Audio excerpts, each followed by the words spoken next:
Welcome to the Nerdist Podcast number 815. This episode is brought to you by the Nerdist Community Corkboard, reminding you that you, the Nerdist community, can submit things to the corkboard at events@nerdist.com.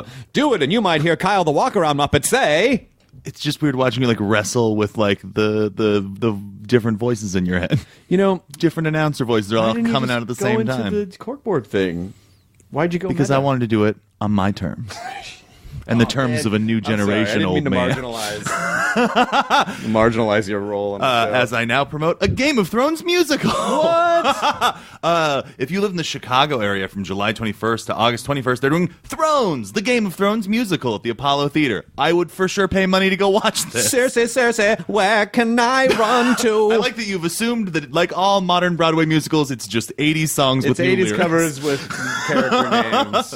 I just hope it has lots and lots of You do those too easy. Like either those were already in the chamber, which makes me even more upset.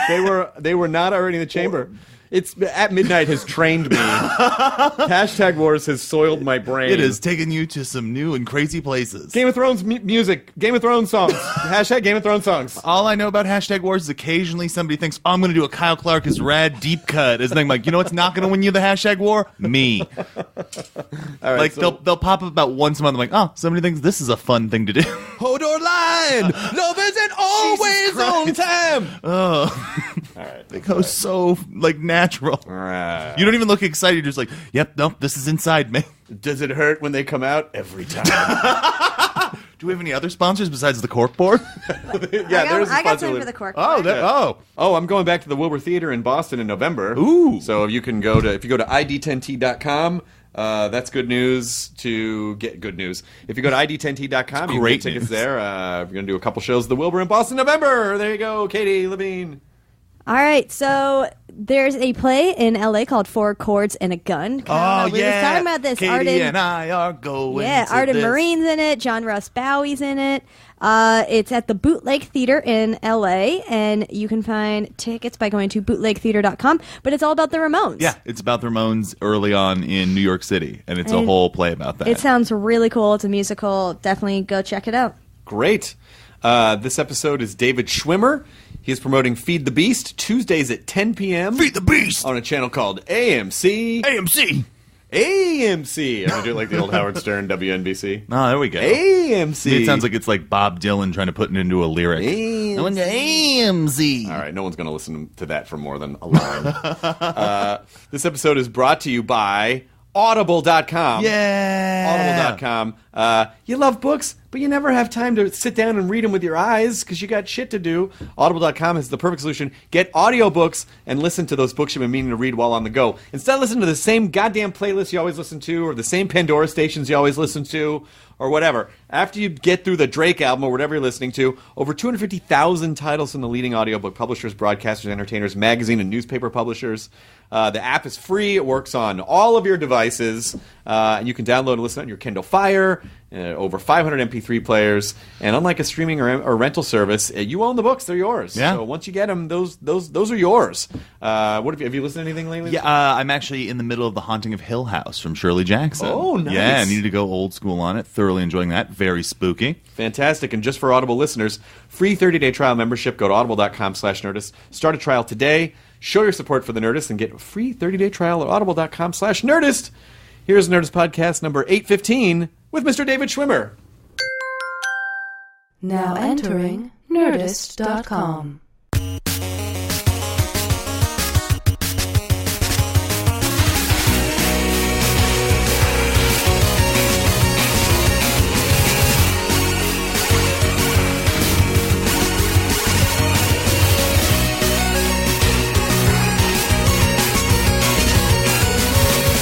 From 1978, and I said my... Is that really the first one you had? Yeah. I think I had that Apple, like one of the first Mac, you know... Like the original Macintosh? Yeah, the original Macintosh. That was my first computer. They were great. I think I'm a little older than you. So I'm not sure. I don't think by much, actually. I think we're in the same... Ballpark? We're in the same ballpark. I think you might be... I think you might have me by a couple of years. I'm 49. So. I'm 44. Oh, see. See, we're in the same. We're in the same. We have general some of the region. same references. How's it going? This is Ina. I know Ina very okay, well. okay, Yes. all right. Ina and I went to elementary school together. Are you serious? Yeah, 4th grade, Was that- or earlier, 2nd. Yeah. Was this in New York or out here? No, out here. So because you were born in New York. I was born in New York, but grew up out here, and then moved. And then Chicago, and now. And you're from here?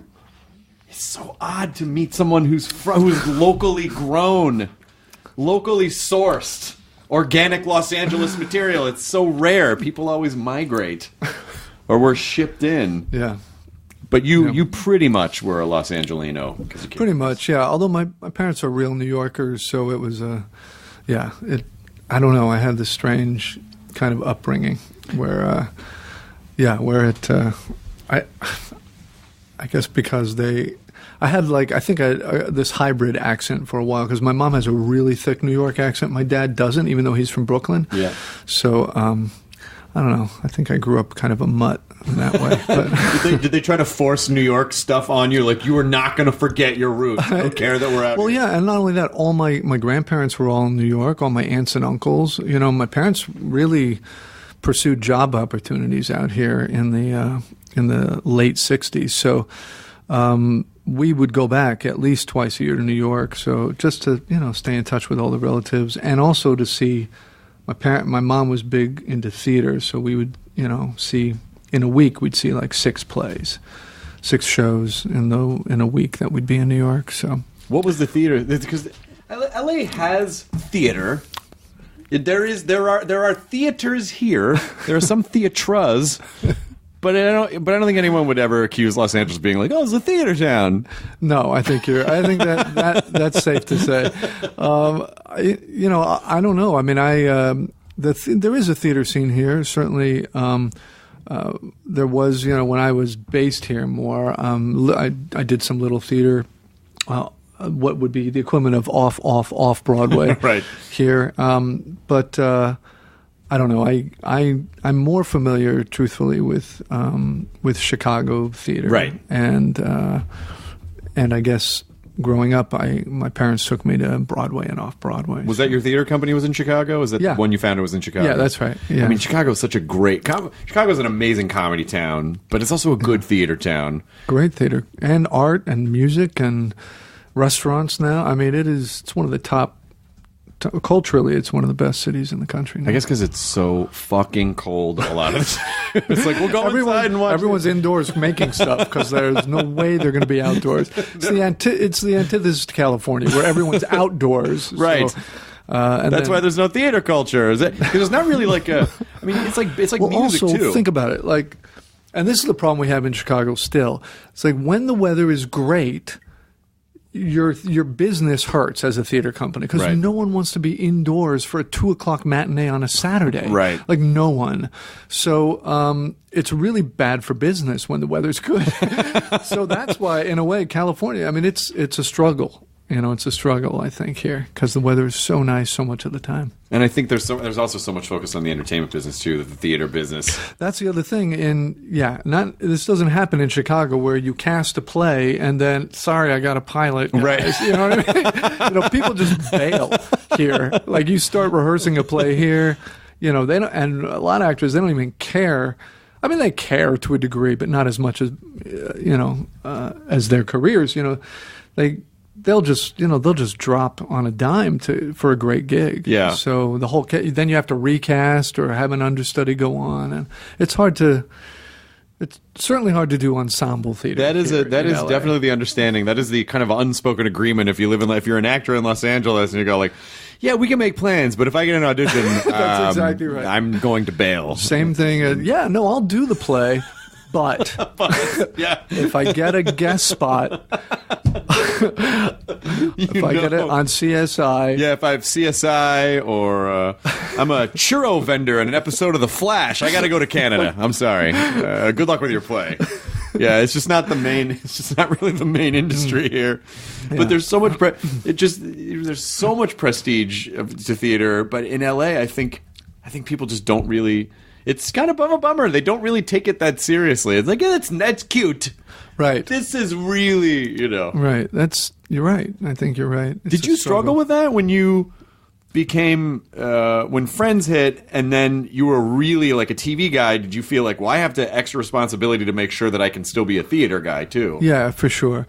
But again, because I was part of a company and they were my closest friends as well, they actually helped keep me sane during all that craziness. And I would go back as much as I can to do theater in Chicago on my breaks from the show, either direct or act in a play. And that would keep me kind of grounded and keep my head level. That's amazing. Kyle, you have to stop typing. It sounds like a call center.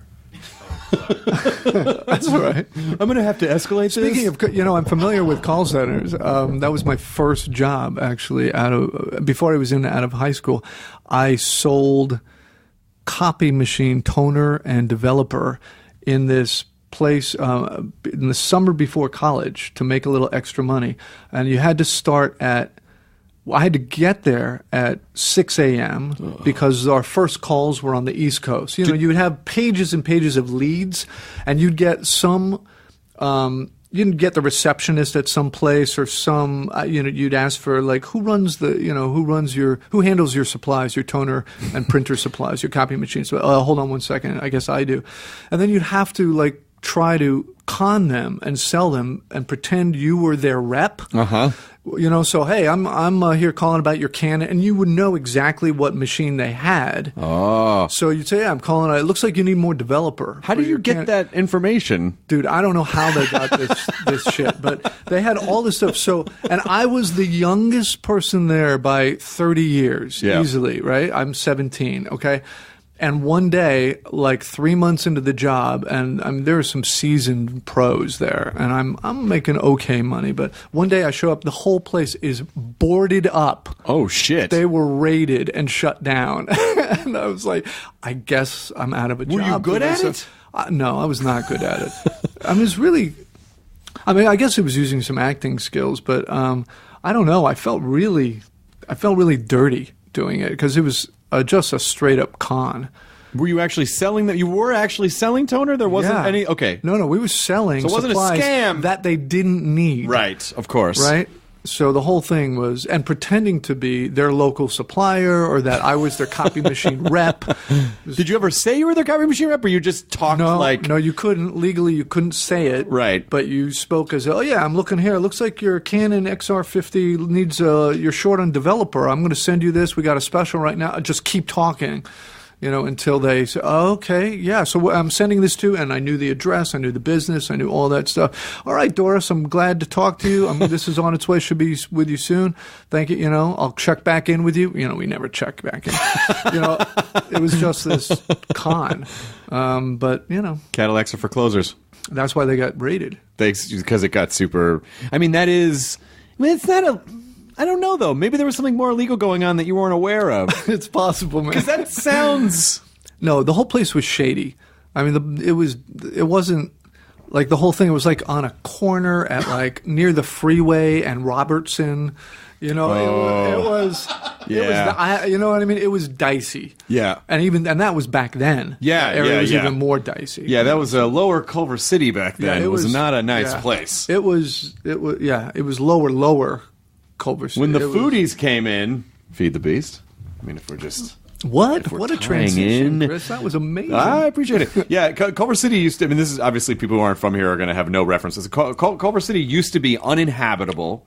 There were a couple lots there. Sony was there, and then there was another Sony, right. And then Culver Studios. Right. And then everything else was just like...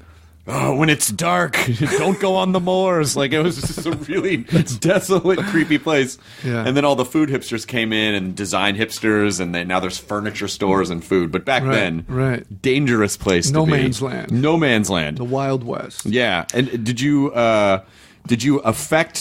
try different characters? I tried, but I was 17. Yeah. My voice had barely, had just broken. So I don't think I could. I didn't. I did what I could, but I had limited range at that point.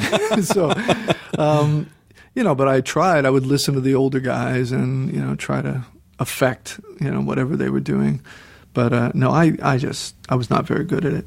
I think people with strong performing genes don't, even though to a degree as a performer, you are a salesman. I mean, you have to sell a concept or a character to an audience, but that whole, like, what's it going to take to get you? Like, I feel like most performers do not enjoy that. And that is partially why you probably go into performing, is to not have to do that every day. Right. Did you immediately go into another call sales position? No. I mean, I went to college, and then Northwestern, and I waited tables for 7 years between Chicago and L.A. And that's a form of salesmanship, a form of performance. I became, I had a character, I guess, as a waiter. I was this really semi-elegant, very well-spoken professional. Although in Chicago, my first waiting job, I was at a restaurant called Ed DeBevick's. Oh, yeah, of course. All right, so I was a roller skating waiter at Ed's. But you had to have characters at Ed DeBevick's. No, you had to be a character. Yeah. So I was Romeo. Everyone had the name tag, and I was Romeo, and I had the big pompadour, and we made all our money off tips, jumping over people's kids. No, really, we would do stunts, and we would just jump over people. I think they shut that down because some kid caught a skate to the head or something. Oh, yeah, I feel like that would be especially in today's litigious culture, that was a terrible idea. Not a good call. A terrible idea. So we stopped doing that. Well, there was an Ed DeBevick's here in L.A. Was that the one you worked at, or the one in Chicago? No, I didn't know there was one here. There was one by the Beverly Center for years, and it closed probably 15 years ago. But it was super... It was one of those, I worked at the Daily Grill at the Beverly Connection. Ah, yes, of course, right across from the Beverly Center. I go back, right? Wow, that really does go back. Yeah, it's not there anymore. No, it's like either a phone store or it's something. But yeah, I know that. I knew that Daily Grill. Well, that was me. Oh my God, I can't believe it. Yeah, the Ed DeBevick's. I was always fascinated by the agreement that the patrons would have with the staff, which is, yeah, we're going to go in, and they're kind of probably going to treat us like shit, and that's really funny, because some waitress will be like, slide over, sweetheart. And you're like, all right, can I just get a... Right. There was a kind of... There was an agreement when you set foot that you were going to be abused, and it was a very sadomasochistic relationship, and we had permission to abuse people, and that was fun. It makes me think of... I don't know if I talked about this in the podcast. One of the last times I was in New York, the soup Nazi guy is now marketing his own soup, and they've rebranded him. There were banners of it all over the city. It's the most genius rebranding. Like, we want to sell soup. How do we get away from Nazi? So they call him Soup Man. He's the Soup Man, as seen on Seinfeld, the Soup Man. And he's like, there's like an American flag in the... Like, every piece of it was like... Let's forget about the Nazi part of it and just focus on the soup part of it. Right. They've completely rebranded him as the Soup Man. Right. It's like the new KKK. Right. It's like they're for a millennial generation. We don't hate black people. No. We just really like us. Yeah, I mean, the foreground of the selfies are mostly white faces. That's all we're saying. That's all we're saying. Because we have an Instagram account now. The soup former Nazi. The soup I was just following orders, man. Yeah, no, they really, and it was a really fascinating study of how, this guy had a moment, and it was this thing, and everyone knew him as this thing, but it was attached to Seinfeld. So how do you get him away from Seinfeld and get him away from the Nazi party? Right. And it seems like they did it successfully. That's interesting. Because they were all over the city.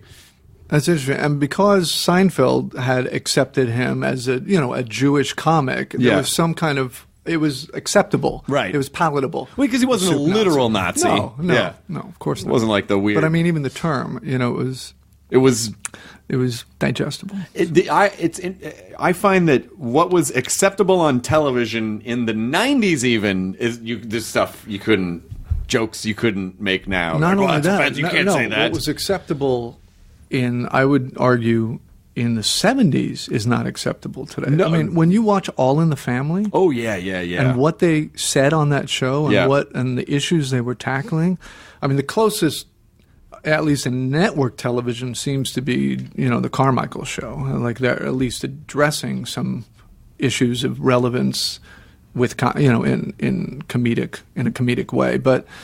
don't know if you saw like the Bill Cosby episode or. I did not see the Bill Cosby episode. Really interesting, provocative. But I mean, the stuff going on and All in the Family, you couldn't get away with today. Well, that was that Norman Lear movement was the backlash to or not a backlash necessarily, but all of those happy homemaker type sitcoms from the 50s and 60s. Right. It was just that counterculture movement of like, no, the 70s are dirty and gritty and real, and people have fucking problems. Yeah. So, and then it all switched around in the 80s when everyone was doing coke in Wall Street. That's right. But where do you think where does Friends fall into all that? Where does that feel like? Well, a decade from 94 to 2004, right? Is that? I mean, it's the 90s for sure. I mean, if you look at in the pilot, if you look at our hairstyles and clothes, I mean, it's just hysterical. Which really was a thing. Like every season, like, what are they going to look like this year? Who's going to wear what? That's right, and hairstyles. What's the hairstyle? It's like. And now looking back on it, it's hysterical. I mean, to think that was actually. That some of us are more like Jen and the ladies were setting trends.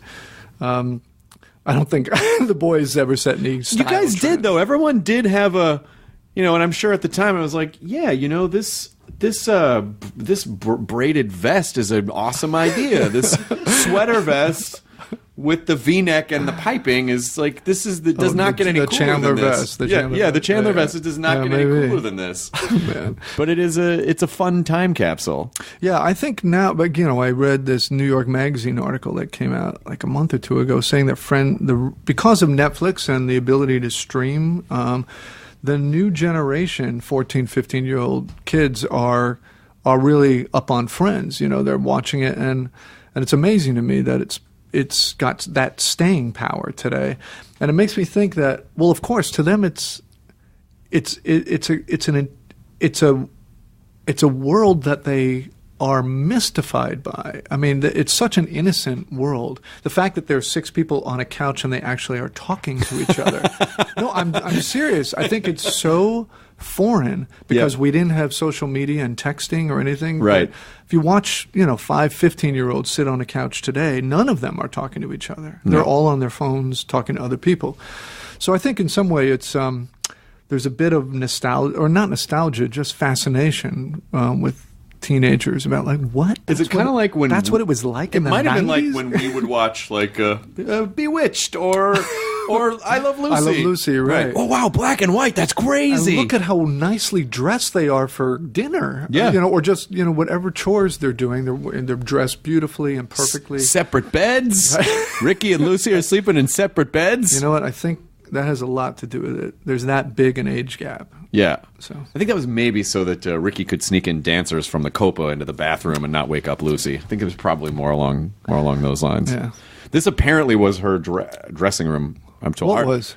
Right here. The room.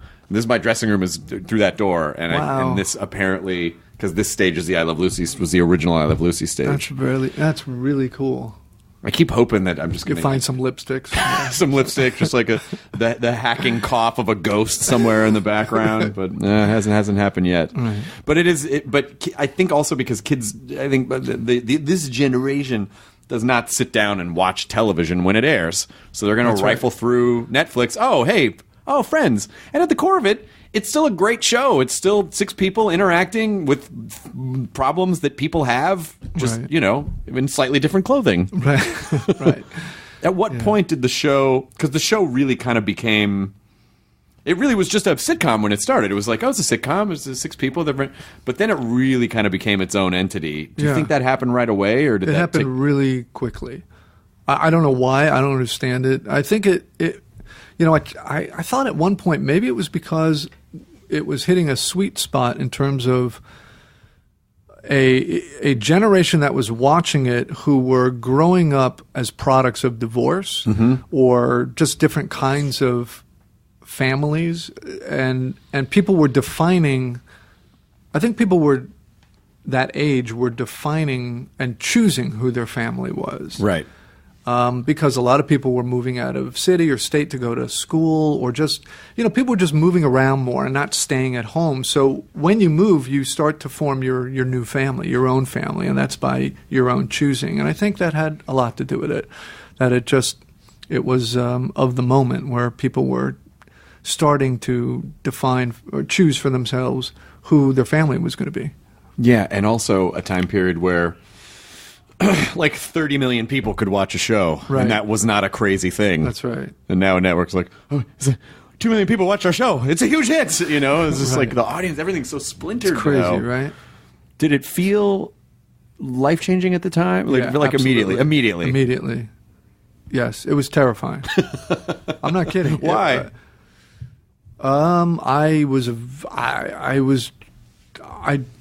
Because we were thrust into a kind of celebrity that I just had never experienced. None of us had experienced before. So, and I personally didn't respond well to it at the time. I was uncomfortable with it, and I didn't like being treated differently than like I hadn't changed, but suddenly people would be treating me completely differently than I was accustomed to, and also, frankly, I have a very strong sense of justice because of my parents and how I was raised, and they're both lawyers, and I just felt the way I was being treated was not just. It just wasn't right.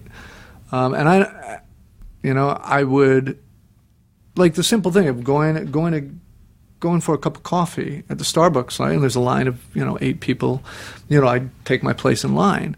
And this happened early on, so I really remember this moment.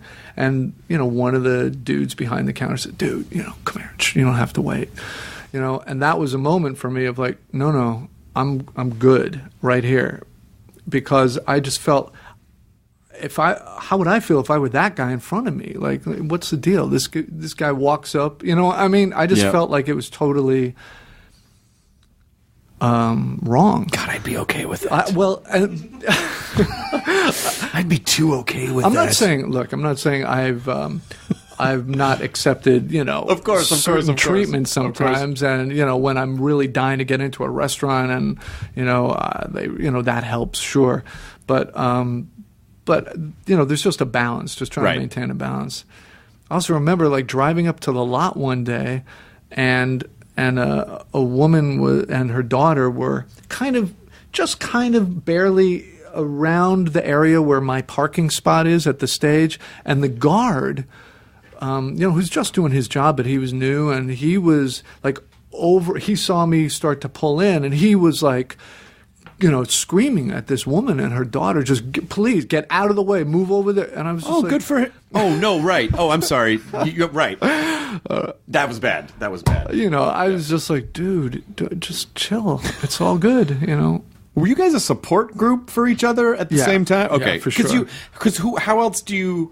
Who else is experiencing that at the same time? Like how are you talking about that with anyone? Well, you know what I'm talking. I mean, you experience your own celebrity, your own fame. Do you? But not on the friend. I mean, like Friends like that was just one of those.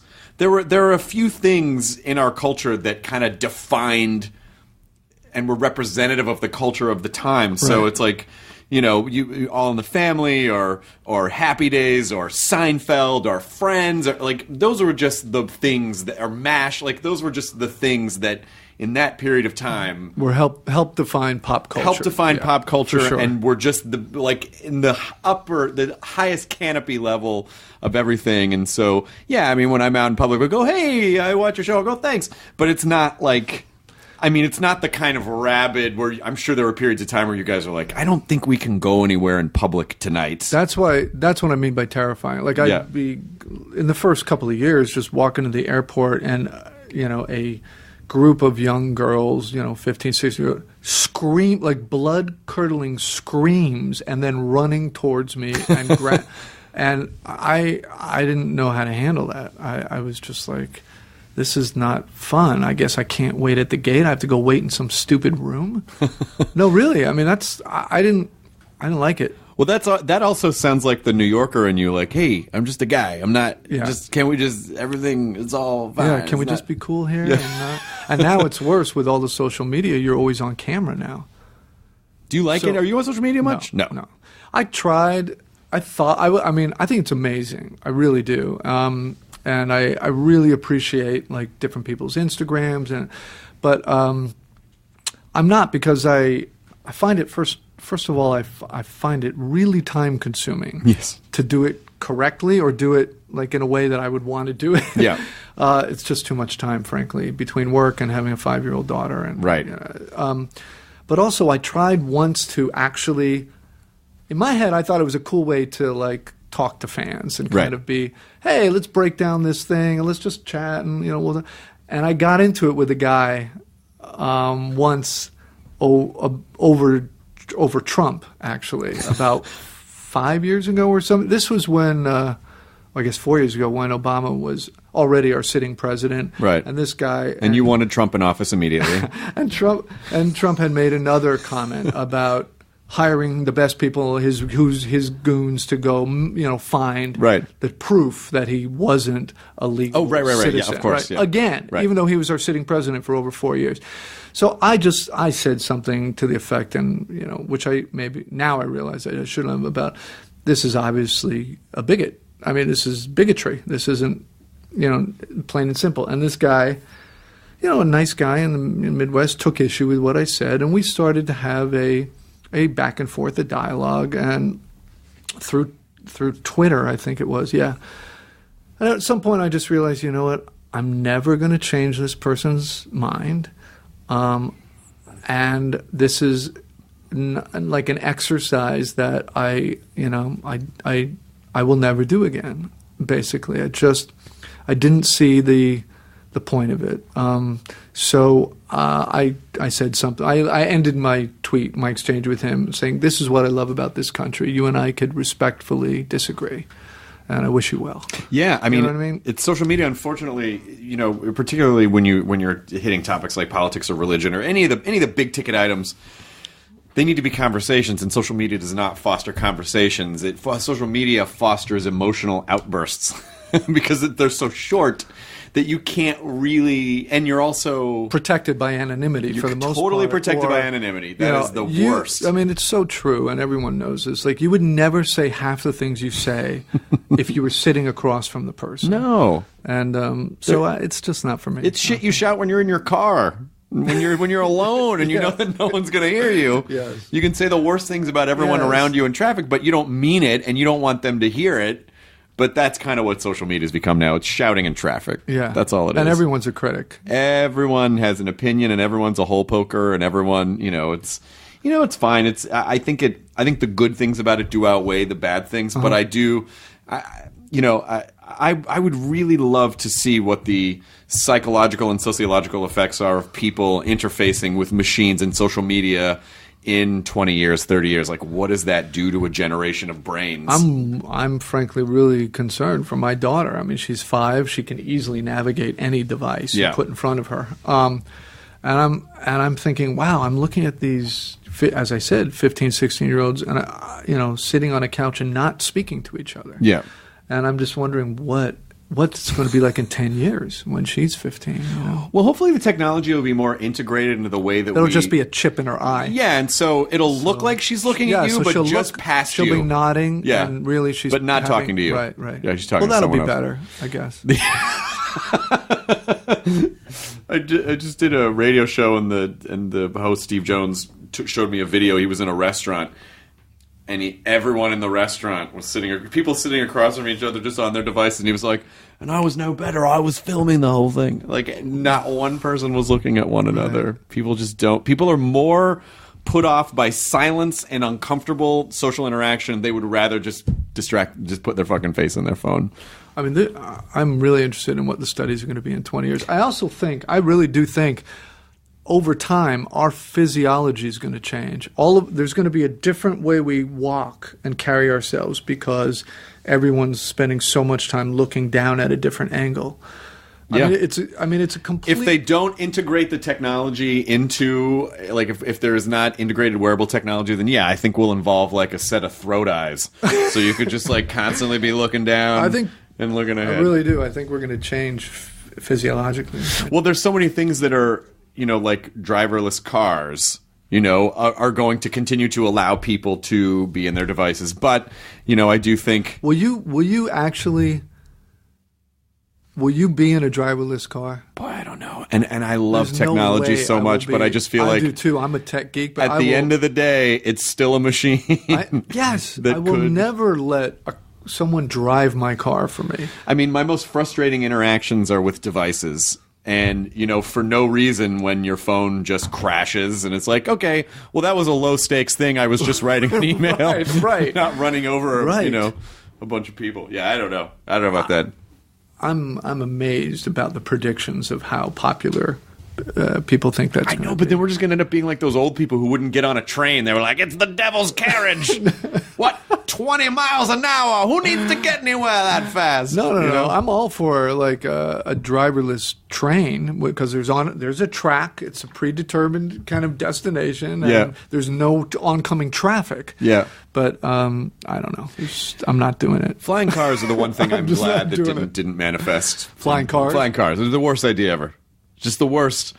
Just not gonna disagree hunks with you. of hunks of car dropping out of the sky because people are texting. I mean, it's just everything about it. Everything about it's horrifying. I want to hear about it. So, because you have a 5. Do you have any other kids? Just 5. No, just a 5-year-old daughter. Because I'm getting married in August, and Congrats. Thank you. And we are planning to have kids next year, and then I will be 45 next year when I have a kid. So, was it something that you thought, oh, I don't think I'm ever going to do this, and then you got to a point where you felt like, now I feel like maybe I want to do this? Nope, I always wanted to do it. I just hadn't. I wasn't ready until I was ready, and coincidentally, I found the right person. But no, I've always wanted to be a dad, always, and you will see, it is the greatest. Well, I think it can't be beat. Also, I feel like it came at a right time in my life and probably my career in that I think I'd become a little hardened. I think the longer you're a bachelor and the longer, for me at least, you're in this industry, you can become a little jaded, a little cynical, a little hardened. And having a baby, you just find yourself, you're actually laughing every day. So you just can't be that cynical as much, because it's just so ridiculous how the things they do is just that's good. So fun. And I'm always glad to hear that. And I always ask because, like my mom, by the time my mom was my age, I was like 20. No, I know. And so it's sort of the same with me. My parents were thing. 22, so yeah, I mean, I became a dad when, let's see, when I was 44. Right. So, first of all, stretch. You got to stretch. You got to take care of yourself because they get heavy and they're still going to want to be carried and jump on you. And I mean, that is, it's the real deal. Oh, that's good. Yeah, I don't want to be like Tony Randall dad, like, I don't want to be like crazy old, like, where is that goddamn baby? I mean, I don't know if he was like that, but I just mean like you don't want to be like old guy dad. Like I still want to be, active. You still want to be active, yeah. But I do know there will be a point where, when if I show up at like a parent teacher conference, I'm like, oh, are you the grandpa? No, that's not going to happen. I hope not.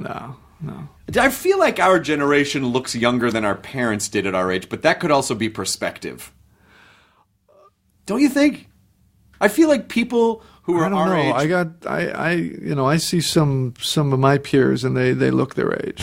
Well, that's just not taking care of you've yourself. got good genes. Well, you've got good genes. but because you look great too. Oh. You look fantastic. You got that full head of hair. You easily could pass for 36. I think easily 36. I think it's pushing it, but I appreciate it. I'll take it. But like that idea when we were younger of what a guy in his mid 40s looked like was a lot different. I feel like it was a little people grew up quicker when we were growing up. I mean, yeah, I think you're probably right. I think there are. Well, first of all, we're all in general we're all marrying later. Right. We're partnering up much later, and you're right. I think people try to take a little better care of themselves maybe than a couple of generations back. So all you need is a raw steak and some whiskey and a pack of cigarettes. I don't know if that's really. Yeah, I still, well, I grew up with, you finish everything on your plate. Just food, and the portions here in this country are so ridiculous. Do you know what I mean? My I could not take my grandfather to the Cheesecake Factory. Be like, well, you gotta finish. Oh, I'm gonna die. Right, the portions are incredible. And they're insane. So I still have to catch myself sometimes when I'm out to eat. Like, why am I doing this?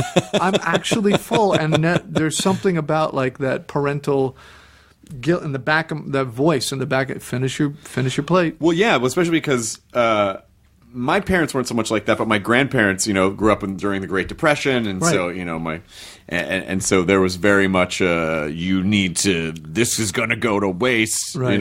Or if you don't, there are starving children. Can I mail this to them? Like there was no way. There was no way around it with my dad's grandfather. But yeah, I think my parents' generation rebelled a little bit, and then our I don't know why you need like 3 or 4 chicken breasts in a meal at Cheesecake Factory. That's crazy. It's like a couple on a pile of mashed potatoes. It's an insane. Yeah, I mean the recommended protein amount is a piece of meat or fish the size of your fist.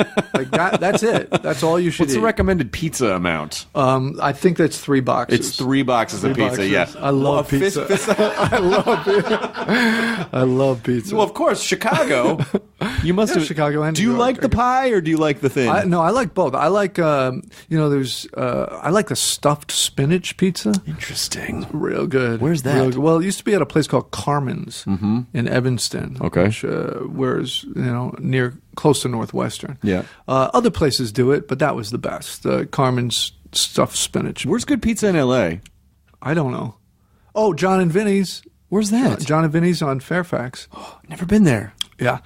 That's a fantastic place. Fantastic restaurant. Great Italian food. Breakfast, lunch, and dinner. I had no idea. Really? Yeah. It's the best place in town. Do you know this, Kyle? I'm familiar with it. That means you haven't been there, but you've heard of it? It's phenomenal. I still want to explore this idea that you knew each other in 2nd grade and somehow you have complementary careers. So you're talking about Ina, my publicist. Because Ina represents a lot of people who've been on the podcast. Yeah, she's awesome. So Ina and I we were in the 2nd grade together, and she was always, at that time, she was taller than I was because I was a child. And early bloomer? You sprout up right away? Yeah. And then I went away to school and in Chicago, and we kind of, she went to her college and her career, and I went to mine. And I remember when I was on a photo shoot, the cast of Friends and the cast of ER were doing some kind of photo shoot, I think for Vanity Fair or something. Both casts were doing some big photo shoot. And I look across the room, and I think you were working, with Anthony Edwards, that's right. And I look across the room, and I was like, no. And I was like, Ina? And she's like, David? I'm like, what the heck? And I said, well, we have to, can we work together too? I mean, this is awesome. So we've been working together since. That's crazy. Yeah. It's amazing that I honestly, I feel I would like to think that maybe I would recognize someone that I went to 2nd grade with. She hasn't changed much. She hasn't changed much since the 2nd or 3rd grade. So what were you like in 2nd grade? I don't remember what I was like in 2nd grade. I remember I had problems in like 4th, 5th, and 6th grade. I was like hyperactive and kind of a troublemaker, like class clown / asshole. You know what I mean? I really was. I got into a lot of fights. I was almost expelled several times. What? Yeah. Bathroom fights. I never would have. I was like, David Schwimmer. He seems like a guy who was always in the library. Enjoying books. I did enjoy the library. Not then, but in college I liked the library. But No, I was not a sweet kid. Did theater channel all that energy? No, I mean, I was doing a lot of sports at the time, so that helped. I just had a lot of like manic energy. So I was doing every sport I could, and then junior high, I went to Paul Revere Junior High, and continued that. And then I didn't really get into theater or acting until high school when they made me choose between baseball practice and, because I loved baseball, I played a lot. They made me choose. I couldn't do rehearsal and practice, right? Because you only could do so much after school, right? And I went where the girls were.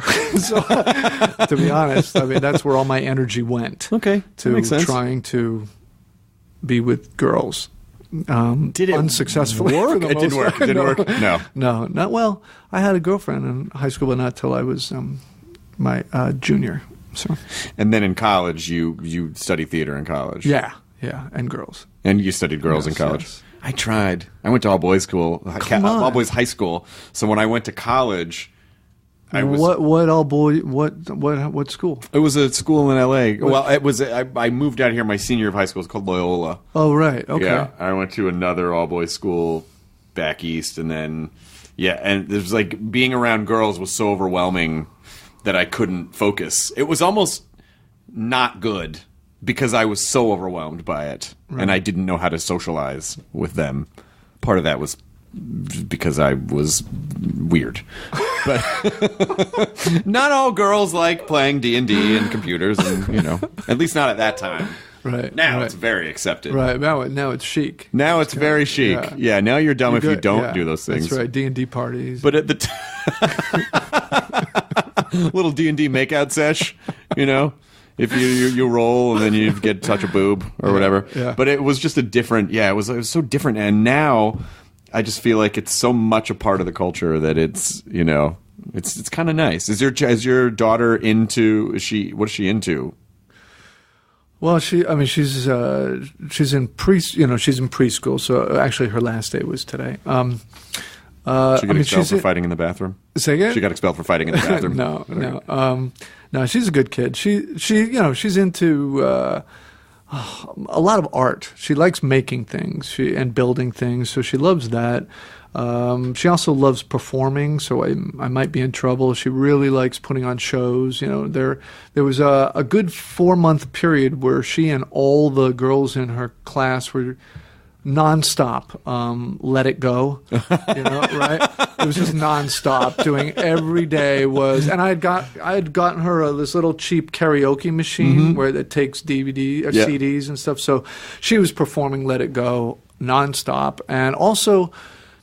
But putting on shows, not just that, like she would be really interested in setting up the whole stage. So she would be dimming the lights. Oh, and, wow. putting me exactly where I should sit. She's producing, directing. She's a triple threat. Yeah. So, she was doing that for a while, and The Lion King, she's really big on. That was the first show, actually, we took her to see was The Lion King when she was 4. I was a little worried because it's like 3 hours long. Right. But she sat there riveted for 3 hours. She might be a performer. Yeah. She might be a producer-performer. And also I'm teaching her chess, so that's a little geek in there. You play? Yeah, I love chess. I'm playing 4 games right now. Are you serious? Yeah, are you kidding? I played competitive chess in school. I did too.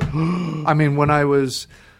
I don't want to brag, but I will. I mean, no, when I was 11 or 12, I won LA, whatever it was, LA County, for my age bracket. I won first you might be place. sitting across from the Memphis City Junior High Chess What? Championship. I don't want to. We might have to get on this. What's your favorite app? What's the app you use? I just I had downloaded some basic low end chess program for the phone, and I actually found a lot of the problem that I was having playing now was that it was so much mental energy when I was playing in school competitively that I found that it hasn't been as fun for me to play now because every time I stare at a chessboard, I'm trying to think 7 moves ahead. Right. And it just like the leisurely activity of engaging with So I've been trying to slowly kind of get back into it. So it was just a very basic, Right. like whatever had the highest rating chess program on the App Store, Right. and just kind of playing against the computer. Yeah,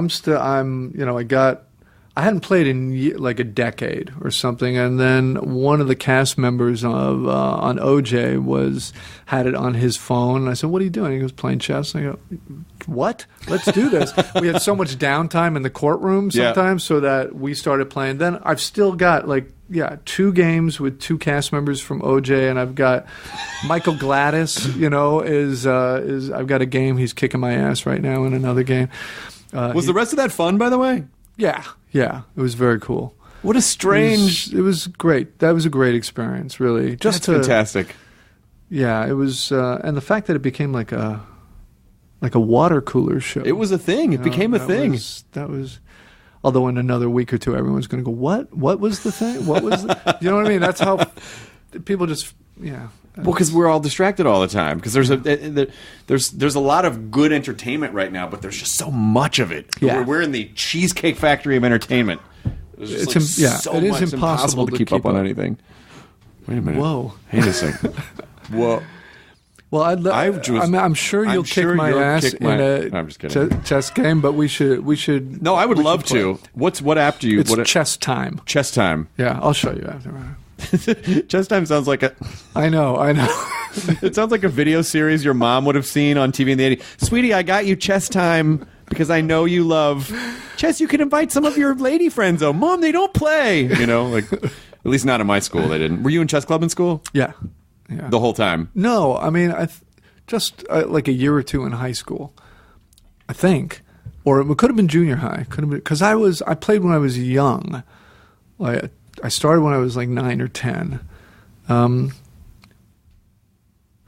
were a couple of things. I was just talking about this recently where I realized there were a few games that I started to play with my dad as a young man that I realized looking back on it now that I'm a parent, I'm so glad he didn't let me win. Do you know what I Yeah, mean? absolutely. It was never cruel. It was just he played for real. And I'm really glad that he kept both chess and ping pong are the 2 things, and tennis were the 3 things that my dad and I would play, and I just couldn't beat him. For years, I just could not beat him.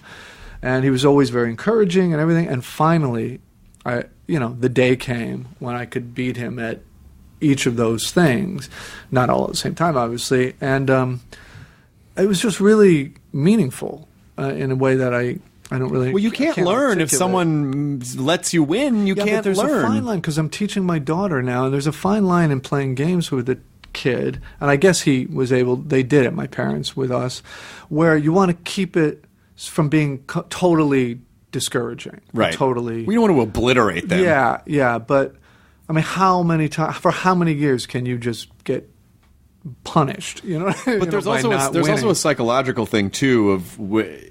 And breaking through that barrier because your parents are these omnipotent authority beings, right? And there is kind of a weird thing where you think you can't.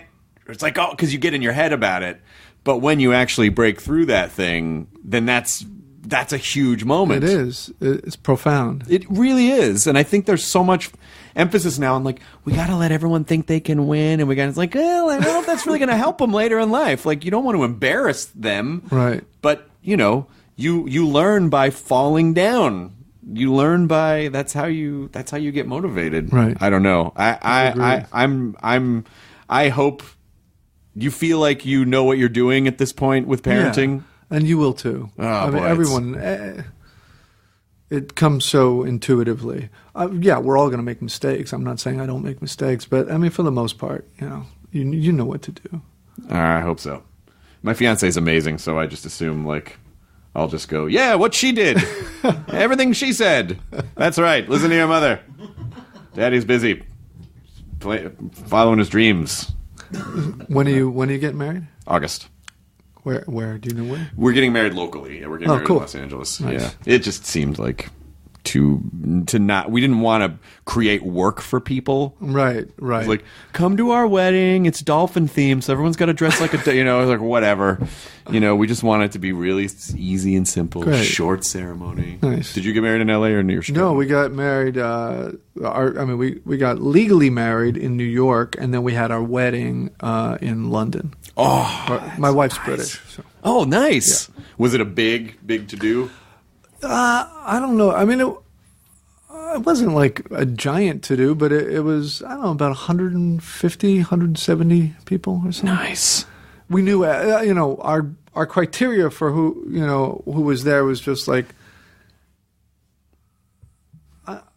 I didn't want to have to feel like I had to invite uncle whatever, right. Who I haven't seen in 20 years. I wanted, although the parents, of course, are involved, and they say you gotta invite the thing. Like, do I? When are we gonna stop calling him the thing? Do I? Can't we just have another party in New York for those? I don't know. I mean, everyone has their own thing, but we did. A best friend of mine married us. One of my best friends married us, which was great. So we just kind of made up our own. That's nice. Our vows, and it was fun. It was chill and silly and fun. I just sort of feel like the wedding invitation list is almost like Minesweeper, where you're like, oh, I invited this person. Oh, I got to invite all these people now. Oh, I got to invite all these people now. Like, it's a never ending. Like, where's the cutoff? Where's the cutoff? Did you do the tables, like where people are? Did you do the seating yet? We haven't done this. I don't think we've done the seating yet. Oh man, that is not fun. Weddings make people fucking bananas. Like, and I don't mean my fiance or like everyone's pretty chill on our side, but I mean like other people. Right. I didn't get invited yet. Did you get it? Is this thing? Why is that at the table? Like, I don't know. It just feels like such a weird thing. But I guess maybe it's just because everyone wants to feel like, they have a part or they have a say in it. Yeah. Yeah. But did you do it you did it just for you guys, basically? Yeah. Yeah, that's the way to do it. Yeah. We invited a lot of people. And it wasn't even our... I think we invited like 600 Well, I'm sure they're all looking forward to coming now. I think like 600, yeah. I don't know if 600 people are coming. Plus dates? No. No.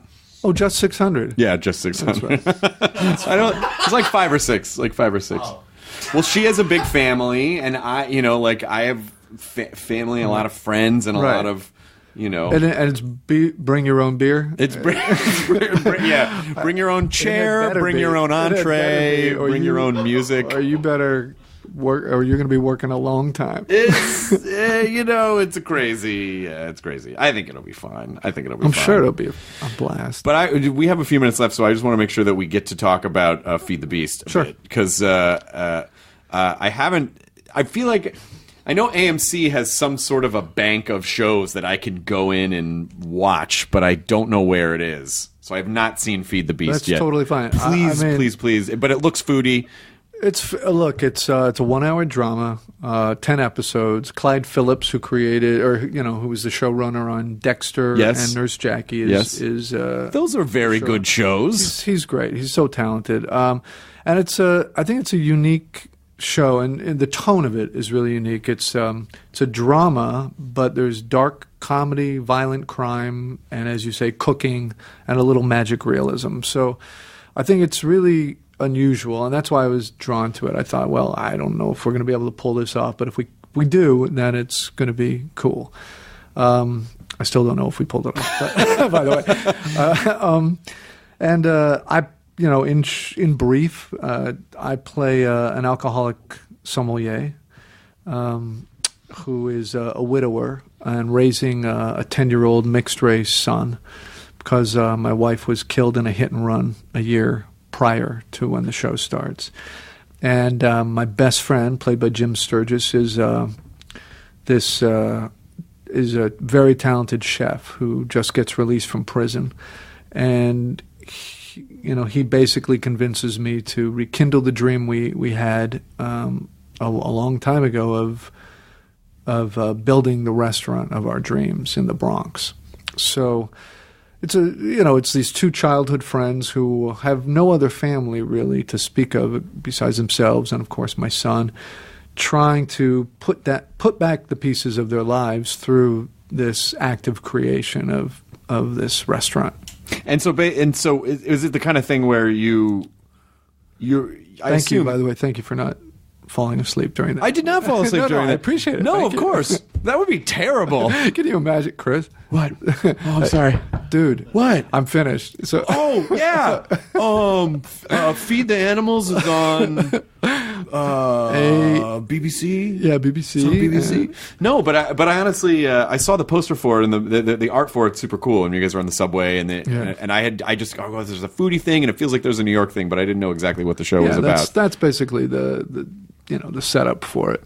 I think it's kind of a nice place to be too, where you go, this looks interesting. I think I'll do this thing. I mean, that's a pretty amazing place. When you finished Friends, did you think, well, I don't know if I want to work? Like, were you worried about work or at all? Well, look, I mean, the greatest gift of that show was also the financial freedom. Of course. So I wasn't worried about work, which is a huge blessing as an actor.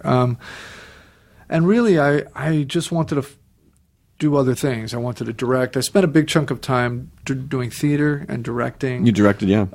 Movies and some TV pilots and other things, and directing and acting in theater. I just wanted to kind of mix it up, change it up, and get back to doing more theater and directing. So I took a big chunk of time, focused on that.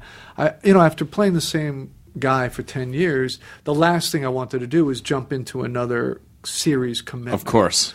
So only now, after 12 years, and because it shoots in New York, and because I thought this show and this character was so unique and frankly challenging, I thought, I'm willing to jump. Are you directing anything at the moment? No. I'm attached to direct a play off-Broadway at Playwrights Horizons, but it depends on if the show gets picked up and what the schedule is. So. Right. It's kind of funny. It kind of goes back to the same thing. It's like, I'd love to do. I'd love to do a guy's butt. My show got picked up. I'm sorry, you guys. You guys will be fine. You guys will be fine. It was really great meeting you, and I would love to play chess. Let's do it. I absolutely will. I'll pull. I'm going to get chess time on the thing. I'll give you my name, the username. Yeah, you have to create it. Of course, you have to create an account. Yeah. Awesome. Thanks, man. Good to see you. Thanks for having me. Enjoy your burrito, everyone. Feed the beast. What is the information? I don't know. It's I probably have it. June 5th it premieres on AMC, and then after June 5th it'll be every Tuesday night on AMC. All right. I was actually pulling that up. June 5th, and then every Tuesday on AMC. Yeah, they're going to premiere it after the second episode of Preacher, I guess. Excellent, which is great. I don't know if you've seen. Yeah, I just watched the premiere. Yeah. Super, super fun. David Schwimmer, thank you for being here. Thank you. Thanks. Enjoy your burrito, everyone. Now leaving Nerdist.com. Enjoy your burrito.